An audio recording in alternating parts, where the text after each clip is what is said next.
Hola a todos y bienvenidos a otra edición de Hablemos de Producto. Hoy tengo el gusto de platicar con Giuseppe De Simón, director de producto Business to Business, Riesgo y Crédito en Aplazo. Giuseppe tiene una sólida trayectoria en FinTech, compra ahora y paga después, riesgo y crédito, con experiencia en compañías como Tala, Walmart y Linio. En esta charla vamos a profundizar en su camino en el mundo de Product Management, los retos de construir productos financieros en LATAM y sus aprendizajes en liderazgo de equipos de producto. Giuseppe, para quienes aún no te conocen, cuéntanos un poco sobre tu trayectoria y qué te llevó al mundo del producto. Claro que sí, Víctor. Muchas gracias por el espacio. Sí, bueno, justo yo estudié ingeniería. Empecé mis días como desarrollador y me gustó siempre mucho el mapa entre desarrollo y empecé a ver cómo lo que construía se traducía en datos cuando empecé en Business Intelligence. Y creo que eso me llevó a producto muy fácil porque es como lo mejor de los dos mundos, ¿no? Tienes números, tienes data, tienes negocio y tienes tecnología. Entonces yo empecé en línea, estuve en línea en Venezuela cuando era todavía muy chiquito. Fue creciendo y eso justo me dio la oportunidad de venir aquí a México. En México estuve trabajando en la parte de Quality Assurance, luego volví a la parte del producto. Y de niño quise probar una experiencia con, ¿cómo decirlo?, con estas empresas muy grandes, con los monstruos del retailer y me cayó la oportunidad de Walmart. Y creo que me gustó mucho para poder comparar un poco la experiencia entre el modelo startup y el modelo de las empresas un poquito más grandes y estructuradas, ¿no? Que era como un cambio muy, muy grande en aquel momento. La verdad, Walmart fue una experiencia increíble. Y luego de casi 5 años en Walmart, decidí empezar me volvió a llamar un poco la atención el gusanito de las startups, está en mí mucho el momento de estar creciendo y cosas nuevas, sobre todo porque estaba mucho el boom de fintech. Estábamos viendo un crecimiento muy grande no solo en México y en Latinoamérica, sino en otros mercados como asiáticos, donde estamos viendo cómo se está moviendo, y en mercados más avanzados, ¿no? Como lo que estamos viendo en Afin, Klarna, etcétera. Y justo en ese me dio la oportunidad de empezar en Tala, que fue una experiencia increíble porque te da la oportunidad de ver cómo lo que hacemos desde las fintechs en verdad cambia las vidas de las personas, ¿no? Y su día a día. Y de ahí me llegó justo la oportunidad de NPL y listo. Justo aquí estoy en Aplazo y también ha sido un reto interesantísimo, ¿no? Un poco de cómo se está adaptando en el mercado americano. Como dices, iniciaste tu carrera en tecnología y luego migraste al producto. Pareciera que todos los Es caminos correcto. llevan al producto. ¿Cómo fue esa transición y qué desafíos encontraste en el camino? La transición yo la sentí muy, muy natural, para serte muy honesto. Justo porque entré en esa época en Business Intelligence y mi trabajo era mucho estructurar la parte de datos y como bases de datos y así como transformarla en herramientas donde se pudieran ver métricas, KPI, etcétera, ¿no? Entonces, me parece increíble cada vez que lanzamos un desarrollo, cómo eso se empezaba a traducir. Oye, mira cómo se mueve esta métrica, sube, baja. Si hay un issue, mira cómo se mueve, sube y baja.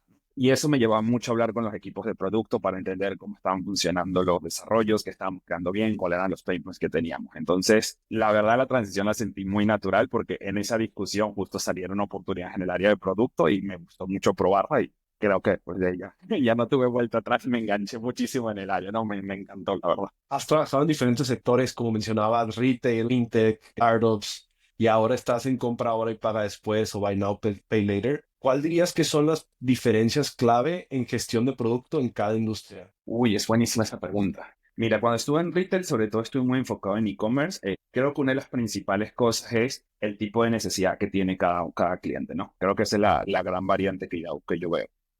Obviamente, cuando estaba en Walmart tenía mucho que ver con tener los productos correctos al tiempo correcto, básicamente la oferta perfecta, por así decirlo, ¿no? Precio, producto, disponibilidad, tiempo de entrega, que todo el end-to-end fuera completo, ¿no? Entonces era una necesidad más de qué está buscando el cliente y cómo nosotros a través de nuestro sistema podíamos ayudarlo a tenerlo en precios que sean los más bajos del mercado, en un tiempo correcto, etcétera. Creo que el tema con FinTech es que viene con una necesidad un poquito más distinta porque es la necesidad de no tener herramientas crediticias para un sector de la población que tradicionalmente ha sido un poco, no me gusta la palabra abandonado, pero vamos a decir descuidado. ¿Va? Personas que no han tenido acceso a, bueno, con la digitalización que estamos viendo, ya hay mucho más acceso a instituciones bancarias, pero tenían personas que no tenían ni siquiera una tarjeta de débito. Todavía hoy en día el acceso a crédito es muy, muy limitado en cuanto a tarjetas crediticias. Aunque tenemos una gran cantidad de empresas ahorita, Story y Newbank, que están haciendo un muy buen trabajo dando oportunidades, pero creo que las necesidades de ambas son muy diferentes, ¿no? Porque una tiene que ver con cómo ataco tus necesidades, por así decirlo, de electrónicos, línea blanca, alimentos y demás. Y aquí es una necesidad que también va creciendo el cliente contigo, ¿no? El cliente va entendiendo cómo funcionan las herramientas de crédito, cómo las pueden utilizar, cómo no también deben utilizarlas y darles esa oportunidad de que vayan aprendiendo en cómo ir creciendo su historial y cómo eso puede ser una herramienta en su día a día. sea, yo lo tomaría un poco así ese lado, ¿no? Y obviamente el producto, eso te abre dos plataformas completamente diferentes en cómo atacar el problema, ¿no? La parte de crédito análisis, de entender el cliente, cómo puedes darle una opción de crédito, es muy diferente a la de cómo entiendes un funnel de conversión desde la parte de retail para tratar de llevar a un cliente de que tenga todo lo que necesita y que ese proceso de conversión sea mucho más sencillo, ¿no? Ahora, como director de producto en Aplazo, estás a cargo de productos súper importantes, que es su vertical de business to business o la venta a negocios, riesgo y crédito. ¿Cuáles son los mayores retos de construir un producto en este espacio? Mira, yo creo que el espacio de BNPL es un espacio súper interesante en este momento. Está creciendo muchísimo y creo que apenas estamos tocando la superficie en cuanto a lo que estamos viendo en adopción, ¿no? Entonces, eso obviamente te da un escenario bastante divertido, por así decirlo, porque tienes en mi cancha tienes dos cosas, ¿no? Uno, cómo hacemos que nuestro ecosistema de integraciones para nuestros partners, que son los merchants, sea lo más sencillo posible, ¿no? Y eso tiene como varias etapas, ¿no? Uno, cómo todo el proceso de onboarding, de integrar a plazo dentro de tu sistema puede ser no solo transparente, sino sencillo, sino te da toda la visibilidad completa para que entiendas qué está pasando en el momento. Y la otra parte en crédito es cómo podemos ir conociendo cada día mejor y entendiendo variables con inteligencia artificial, diferentes modelos, diferentes tipos de datos que nos permitan entender mejor a Víctor, por decirte a ti como nuestro ejemplo hoy. ¿Qué está pasando con Víctor? ¿Cuál es la mejor oferta que le puedo dar a Víctor y qué le puede estar buscando, ¿no? Entonces, en cuanto a retos del ecosistema, creo que es ese. Creo que es un ecosistema que está creciendo. Estamos aprendiendo mucho sobre los clientes y cómo el mercado lo va adoptando. Y sobre todo, tenemos ciertas guías de otros mercados donde a lo mejor los productos de NPL están un poquito más avanzados. Pero bueno, al final México siempre es muy particular y tratar de encontrar cuál es la mejor receta para el mercado mexicano, creo que es lo que hace divertido el challenge en el área, ¿no? Totalmente. Mencionaste el tema de adopción y pareciera que es necesario encontrar un equilibrio entre adopción, conversión y riesgo. ¿Cómo has manejado este balance y qué estrategias aplicas para minimizar el fraude y la morosidad sin afectar el crecimiento? Yo creo como todo, creo que algo que al menos en Aplazo tratamos de hacer es, y va mucho en nuestra visión, es tratar de dar soluciones transparentes a los clientes, ¿no? Entonces creo Mm. nuestra filosofía es, mientras más claro tengas tú cómo funciona el producto, cuáles son las condiciones y demás, eso ayuda mucho a entender en cómo está funcionando para ti ese producto y si es el mejor o no.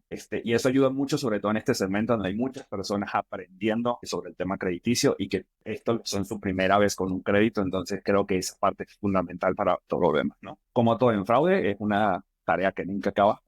Siempre tenemos que estar innovando, evolucionando, entendiendo nuevos patrones, apoyándonos mucho de inteligencia y de modelos para poder identificar en los early stage, mira, esto parece que no se ve como una transacción, por así decirlo, buena. Y creo que también cómo podemos aprender de los hits, por así decirlo, que vamos tomando, de cómo esos patrones nos ayudan a prevenir en el futuro. Y mira, esto pasó, qué condiciones tenía, qué características tenían, y eso cómo nos ayuda a optimizar nuestros modelos de forma que no. Y creo que el balance siempre va a estar, ¿no? Al final es, y nuestra filosofía mucho es, tenemos que buscar la forma de apoyar a las personas. Entonces, siempre me gusta separar mucho fraude de crédito, porque al final fraude es un Mm. componente un poco más con una intención específica de no pagar y hacer fraude por como lo dice la oración. Y la otra parte es, a nivel crediticio, creo que tienes tres componentes, ¿no? Uno, cómo le das la oferta necesaria, pero adecuada a cada cliente, de forma de que no sea mucho y que sea algo que todavía pueda pagar y cómo ese cliente va creciendo contigo de forma que también él puede ir viendo hasta cuánto puede llegar el historial crediticio y su utilización de línea sin comprometerlo su día a día, ¿no? Y creo que Aplaza también te da muchas ventajas en ese sentido porque ya no solo funciona para comprar en una tienda, puedes pagar tus servicios, tenemos nuestra tarjeta virtual, puedes ya usarlo para pagar la luz, etcétera. Entonces creo que eso le Mm. empieza a dar un componente bastante útil a los usuarios donde pueden encontrar las diferentes necesidades que pueden tener, ya no solo ir a comprarte unos zapatos o tu ropa, también puedes comprar o pagar tu línea de teléfono, puedes pagar tu cable, puedes pagar tu electricidad. Entonces creo que eso va también ayudando mucho en la experiencia de por qué los clientes siguen usando. De acuerdo, expandiendo la oferta, digamos, de un producto Exactamente. hacia varias áreas fintech también. Mencionaban las particularidades del mercado mexicano. ¿Cómo han asegurado, sobre todo en esta diversificación de productos, que a plazo tenga product market fit? ¿Cuáles fueron esas señales que han confirmado que están resolviendo un problema real? Mira, yo creo que nuestros founders y ellos son los principales promotores de esto, de que vieron la necesidad creo que lo principal es la poca penetración que tienen las tarjetas de crédito en México, que es una realidad. Hay muchas personas dentro de nuestro mercado que uno no tienen una opción crediticia, entonces nunca han podido tener este tipo de opciones que te permite comprar algo lo que nosotros normalmente veíamos a meses o a crédito normal con las tarjetas. La segunda es el componente del mercado mexicano siempre ha sido un componente muy marcado por diferentes estratos, ¿no? Y tenemos una gran cantidad de personas que muchas veces tienen que vivir en su día a día. Y creo que a Plazo les da una herramienta específica de cómo apoyarse pagando una pequeña cantidad al momento y financiando el resto, con condiciones que en verdad tratan de ser favorables hacia el cliente, ¿no? Entonces, esa es una parte. Y la otra es una necesidad de cómo unimos a estos usuarios con las distintas tiendas que hoy existen, que también tienen, sí, sufren el mismo problema, porque al final esas tiendas, hoy, si un cliente, Víctor, trata de comprar y no tiene este tipo de herramientas, es muy difícil que te pueda tratar de vender unos zapatos o te pueda tratar de llevar en ciertos productos si no tienes las herramientas para poder hacerlo, ¿no? Entonces, creo que el Product Market Fit se da un poco desde los dos lados. Uno, cómo le das esas herramientas al cliente de forma que pueda tener acceso y también cómo nos convertimos en un puente en nuestro ecosistema que ayude a incentivarlos a que puedan llegar a todas estas tiendas donde ahora pueden usar esas herramientas para poder adquirir productos, ¿no? Y del lado de los merchants también los ayuda mucho a, oye, mira, ya lo puedes pagar a crédito, te puedes llevar el zapato y el pantalón y eso te ayuda mucho a incrementar también tu ticket, mejorar tu oferta crediticia y tus opciones. Entonces yo creo que el marketing se va mucho por esa parte, ¿no? Y me gusta resaltar siempre la transparencia. Es decir, tratamos siempre de buscar mucho el que sea entendible para ti y que sean condiciones justas. No, tratar de no buscar esos efectos bola de nieve donde debiendo y debiendo y debiendo, sino al contrario, si tienes un problema, ¿cómo te apoyamos para que te puedas volver a reincorporar, por así decirlo, y puedas seguir usando el producto? Bien, ¿puedes compartirnos algún caso de éxito en este tema de la implementación de alguna funcionalidad o estrategia en Aplazo? Mira, creo que una de las cosas que nos ha ido muy bien es entendemos la necesidad de los clientes en encontrar los diferentes artículos, pero notamos una necesidad de muchas veces en el crecimiento que estamos teniendo, a lo mejor no tienes todas las tiendas que te gustaría. O sea, a lo mejor Víctor es amante de una tienda específica y en este momento a Plazo no la tiene. Entonces, uno de los productos que nos ayudó muchísimo fue nuestra tarjeta virtual, que básicamente te permite obtener una tarjeta que tú puedes utilizar en una red que nosotros te habilitamos de negocios, pero pues te permite llegar a ese tipo de tiendas, ¿no? Entonces, tienes tu tarjeta y te puedes ir a cualquier e-commerce, te puedes ir a Amazon, te puedes ir a Walmart sobre todo, que tenemos una gran alianza con ellos. Y eso nos permitió mucho empezar a romper esas barreras y llevar a clientes a esas nuevas plataformas, ¿no? Y eso justo nos ayuda a poder tener ciertas alianzas como la que tenemos ahora con Walmart, que nos permite llegar directamente a la tienda y poder hacer integración. Entonces creo que eso es una donde escuchamos mucho la necesidad de los clientes y tratamos de habilitarles lo que ellos están buscando a través de nuestro producto. Súper interesante cómo le dieron la vuelta a una necesidad del cliente con una solución bastante innovadora de una tarjeta digital que puedan utilizar en diferentes comercios sin necesidad de que ustedes tengan que integrar comercio por comercio, ¿no? Totalmente. Y creo que es algo que nuestros clientes valoran mucho, ¿no? Porque como te dicen, es usar a plazo, pero también te permite usarlo en los otros lugares donde para ti también es muy relevante hacerlo, ¿no? Y creo que eso nos ayuda también a darles más herramientas para que se puedan seguir financiando, por así decirlo, y eso los ayude también a lograr cualquiera que sea su objetivo dentro de lo que estamos buscando. Buenísimo. ¿Qué diferencias ves en la forma de liderar equipos en startups con grandes corporaciones? Yo lo divido un poco en esto. Creo que en las grandes corporaciones, como que voy a decirlo así, como el organigrama, por así decirlo, te hace que dependiendo del nivel en el que estés, normalmente te enfocas en cosas mucho más puntuales y pequeñas, ¿no? Entonces, tú ves mucho las estructuras, a lo mejor eres no sé, la estructura y tienes todo un equipo enfocado en optimizar el contenido del producto y contenido. Luego tienes otra parte enfocada muy en la parte de la conversión dentro del funnel y el traer nuevos usuarios, ¿no? Creo que lo que muchas en startups y sobre todo porque estamos teniendo mucho crecimiento es tienes que ver mucho más el big picture de lo que estás y sí te enfocas en cosas específicas, pero tienes que tener una visión mucho más amplia para poder pensar a dónde quieres llevar tu producto, ¿no? Que por ejemplo, una empresa cuando me tocó estar en Walmart y trabajar mucho más enfocado, por ejemplo, yo veía Sam's en e-commerce.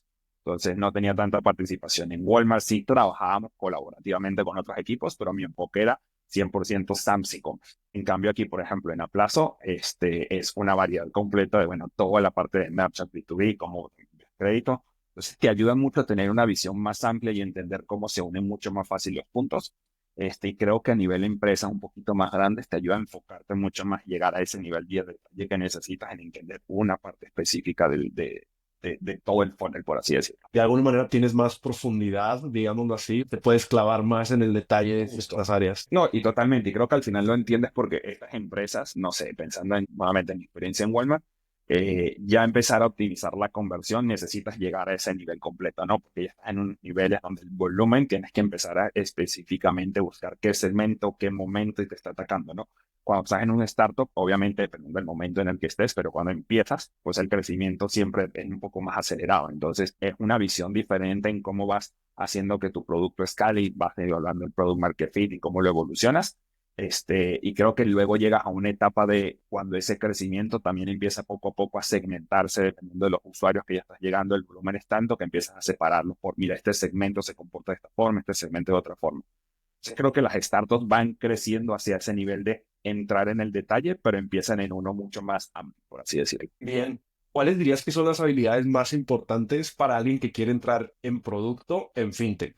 Buena pregunta, Víctor. A mí me gustan tres. Creo que uno te tiene que gustar mucho el problema. Y creo que FinTech trata de resolver problemas bastante grandes en nuestros mercados. Entonces, como hablábamos, una necesidad muy importante de las personas. Entonces, te tiene que motivar mucho el qué estás tratando de resolver. Lo segundo, creo que la data siempre es importante en producto, pero creo que en FinTech toma un componente no solo a nivel de data analytics, por así decirlo, sino todo el ecosistema de Big Data, modelos, inteligencia porque depende mucho de entender cómo procesar ese tipo de números, de KPIs, de datos, etcétera, y a partir de ahí empezar a tomar decisiones y aprender de forma que llegues a una solución mucho más concreta, ¿no? Entonces creo que la data para FinTech es vital. Y creo que la tercera es te tiene que gustar el mercado donde estés. Porque creo que FinTech, si bien es cierto, hay muchas cosas que puedes tomar de otros mercados, la realidad es que si tú ves el ecosistema, hay muchas cosas muy particulares y localizadas en cada momento, ¿no? Entonces, lo que nosotros vemos en México va muy enfocada a cómo resolver el problema de los mexicanos, ¿no? Que es muy diferente a lo que puedes estar viendo en fintechs que pueden ser similares en Singapur, India o en otros lugares, ¿no? Entonces siempre hay un core, pero creo que el entender el mercado y tratar de ver qué es lo que estás tratando de resolver te va a llevar muchísimo a tener eso, ¿no? Y creo que lo demás es product as usual. Por lo mismo, te tiene que gustar resolver problemas, tienes que tratar de encontrar y probar muy rápido y entender qué es lo que está pasando para que puedas aprender y seguir con lo siguiente y seguir iterando. Ahora, en fintech hay muchos stakeholders, equipo legal, reguladores, riesgo, crédito, tecnología, ventas. ¿Cómo manejas la relación con estas áreas y aseguras la alineación en el roadmap? Creo que eso es un challenge que tenemos siempre en producto, en verdad. O sea, creo que no tiene tanto que ver con fintech. Al final, en retail, en lo que sea, siempre tienes que buscar la forma de entender, ¿no? Yo creo que algo que es importante es tener cuál es el North Star que estamos buscando. Y eso ayuda mucho a que todos los equipos entendamos, mira, esto es lo que estamos tratando de alcanzar y a partir de ahí cómo se va dividiendo en diferentes cosas que nos ayudan a todos a sumar a lo mismo, ¿no? Entonces, creo que si el componente de fintech tiene una parte importante en cuanto a regulaciones y legal, que sí tienes que estar muy aware of para poder entender qué es lo que está pasando, cómo lo tienes que ajustar y estar seguro de que eso es un non-negotiable, por así decirlo, tiene que existir y tiene que estar muy, muy a la mano. Pero creo que la negociación pasa por entender, uno, cuál es nuestro norte, qué tenemos que hacer para llegar ahí como equipo. También como equipo tratar de entender cuál es el mejor camino para llegar a ese norte y como todo habrá momentos donde nosotros tendremos que hacer el compromise y a veces otros equipos tendrán que hacerlo porque pues, el norte es lo que nos está guiando, por así decirlo, un poco y tenemos que llegar a este goal. Y lo tercero creo que al final es mucha comunicación, que cada quien entienda en qué estamos trabajando, por qué lo estamos haciendo, cuando se toma una decisión que sea algo muy transparente para que todos entiendan A versus B, esto por eso se decidió A. Y eso ayuda a que mucho también los equipos se sientan en la confianza de saber, estamos trabajando por este objetivo, por esto se decidió esto, y a la vez también por eso quizás debamos esperar un poco para tomar cualquier otra cosa que tenemos en nuestro backlog o diferentes proyectos, ¿no? Bien, mencionaste algunas de las motivaciones que debe tener alguien que está en producto en fintech, pero si hay alguien que nos está escuchando que apenas va empezando en producto, ¿qué consejos le darías? ¿Qué habilidades deberían desarrollar? Mencionaste comunicación, mencionaste enamorarte del problema, mencionaste motivación. ¿Hay alguna otra habilidad, digamos, más hard skill, una herramienta, algún proceso, recurso que sea interesante para ellos? Si nos vamos un poquito más hacia hard skills, yo creo que algo que a mí me gustaría haber empezado mucho antes es entender mejor el manejo de data. Entender cómo puedes utilizar hoy herramientas que ahora están demasiado sencillo poder aprender a hacerlo. Es cómo puedes utilizar Python para apalancar tu trabajo. Tú mismo puedes optimizar cosas de análisis y hacerlas avanzar y no depender siempre de otros equipos para poder hacerlo. Entonces yo como hard skills creo que esa parte de empezar a jugar con Jupyter, empezar a entender mucho mejor cómo funciona Python, cómo tienes SQL, creo que SQL ya se convierte cada más en un basic y quizás entender como modelos de datos, al menos la teoría. Creo que al día de hoy inteligencia artificial, data science, todas estas herramientas de datos están tomando una relevancia importante en casi todos los ámbitos que puedes tener, ¿no? Entonces, entender cómo funciona, cuáles son las métricas que pueden ayudarte a funcionar, a ver si algo está funcionando, no más allá de negocios, sino técnicamente cómo deberían estar, te va a ayudar muchísimo a poder tener esas conversaciones con los diferentes equipos y empezar a challengearte también al siguiente nivel, ¿no? Yo lo enfocaría mucho ahí hoy. Creo que lo demás viene dado un poco dentro del producto, ¿no? Entender el negocio, tener core metrics de ese business sense de qué está pasando a nivel de P&L y por qué lo estamos haciendo. Pero creo que al día de hoy la parte de datos es como lo más relevante que se va a volver un mandatory muy, muy pronto, si no ya lo voy a saber, ¿verdad? Por la adopción que está teniendo, ¿no? Entonces creo que como productos, mejor entendamos esas herramientas y cómo en nuestro día a día podemos utilizarlas, no solo a nivel proyecto y de desarrollo, ¿sí? Nos va a ayudar a poder llevar al siguiente nivel y sobre todo a optimizar nuestros tiempos y buscar mejores objetivos y mejorar nuestra eficiencia, ¿no? Hablemos del futuro. ¿Ves el futuro de compra ahora, paga después en Latinoamérica? ¿Qué tendencias crees que definirán este espacio en los próximos años? Mira, qué buena pregunta, Víctor. Me voy a enfocar un poco más en México. Creo que el día de hoy, como te mencionaba al inicio, estamos empezando apenas el tema de la adopción, aunque ya tenemos un crecimiento muy grande. Sigue siendo un pedacito muy chiquito de todo el ecosistema retail y comercial dentro de México, ¿no? Yo creo que lo que va a empezar a pasar es cada vez las personas se dan cuenta de que este tipo de herramientas son muy útiles y los ayudan en esos momentos. Cada vez los negocios también se van dando cuenta de cómo estas herramientas nos ayudan a potenciar sus ventas y llegar al siguiente nivel. Entonces yo creo que en cuanto a crecimiento vamos a ver años que van a estar muy interesantes. Vamos a empezar a ver cómo cada vez la adopción de nuestras herramientas se va poniendo mucho más en todos los lugares y como te mencionaba, cómo también se convierten en diferentes formas en donde los mexicanos pueden empezar a tener crédito y sobre todo a crecer sobre el ambiente crediticio, ¿no? La parte de inteligencia artificial creo que va a marcar mucho la tendencia. Necesitamos cada vez entender mejor a los clientes y para entenderlo vamos a tener que procesar mucho más volúmenes de datos, tomar mejores decisiones cada vez más en tiempo real para poder garantizarte que te puedo dar la oferta que necesitas. Entonces creo que la adopción de inteligencia artificial va a ser algo, aunque ya está, creo que va a tener una gran potencia o va a empezar a exponenciar muchísimo el uso y los beneficios que nos empieza a dar. Y como te decía, creo que hoy lo vemos mucho en el sentido de, como lo estamos viendo, ¿no? Hacia agentes, soporte, modelos, pero creo que va a llegar al punto del día a día, cómo nos va a ayudar a tomar mejores decisiones, a optimizar nuestro trabajo, dentro de cada área de los diferentes equipos, creo que también va a ayudar muchísimo.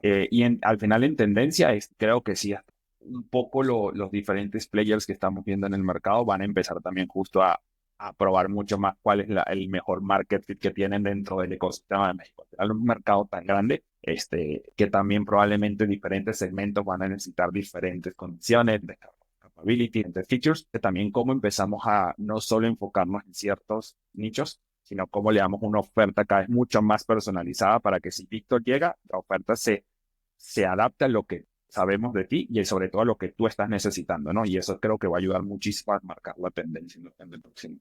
¿Ya están utilizando inteligencia artificial en Aplazo? Sí, por supuesto. Algo que dedicamos muchísimo es a cómo utilizarla y sobre todo cómo seguir optimizando las cosas que ya tenemos a través de inteligencia artificial, ¿no? Entonces creo que a partir de ahí, números que estamos viendo siempre son interesantes, pero como todo, ¿no? Creo que es un área que apenas estamos empezando, por así decirlo, y que apenas se está empezando, ¿verdad?, en el mercado. Entonces creo que los beneficios que van a dar y los números que va a dar van a empezar a crecer drásticamente a medida que la empecemos a entender mejor. Claro, es un segmento que está madurando y por ende los resultados van a tomar algo de tiempo, pero los resultados pareciera que pueden ser bastante impactantes. ¿Tienes algún libro, curso o recurso que recomendarías a alguien que quiera profundizar en producto en fintech?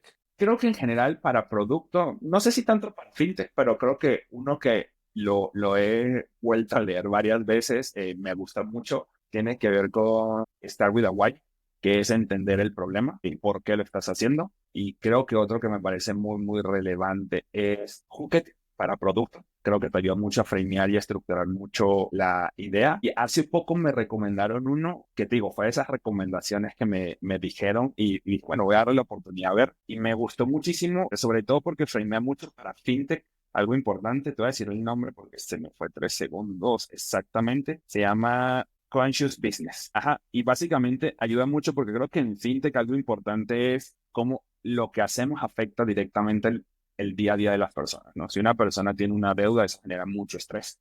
te preocupas mucho por pagarla y eso también. Entonces creo que las herramientas crediticias también desde FinTech tenemos que entender el impacto que tienen en el día a día de las personas, no solo como una herramienta, sino también el impacto que puede tener el tú saber que tienes que pagar algo, cómo lo vives, cómo lo entiendes. Entonces, Conscious Business creo que te ayuda mucho a framear en cómo lo puedes hacer de una forma consciente en lo que estás haciendo, no solo en lo que ofreces, sino también en tu día a día. Creo que esos tres han sido ahorita los he leído varias veces los dos primeros y Conscious Business lo empecé a leer ahorita y me ha gustado muchísimo. ¿Eres más de audiolibros o libro tradicional escrito, Kindle? Normalmente, si yo pudiera elegir, me gustan más los libros, o puede ser un Kindle o un libro yo leerlo. La verdad, por tiempo y ahora que soy papá con los niños y demás, optimizo mucho los tráficos y cosas y escucho audiolibros muchas veces, ¿no? Entonces, los audiolibros me han ayudado muchísimo como a catch up y no quedarme tan atrás en el tiempo que me gusta leer. Pero sí soy un híbrido, la verdad, me gustan ambos. Wow. Qué chingón, muchas felicidades por ser padre.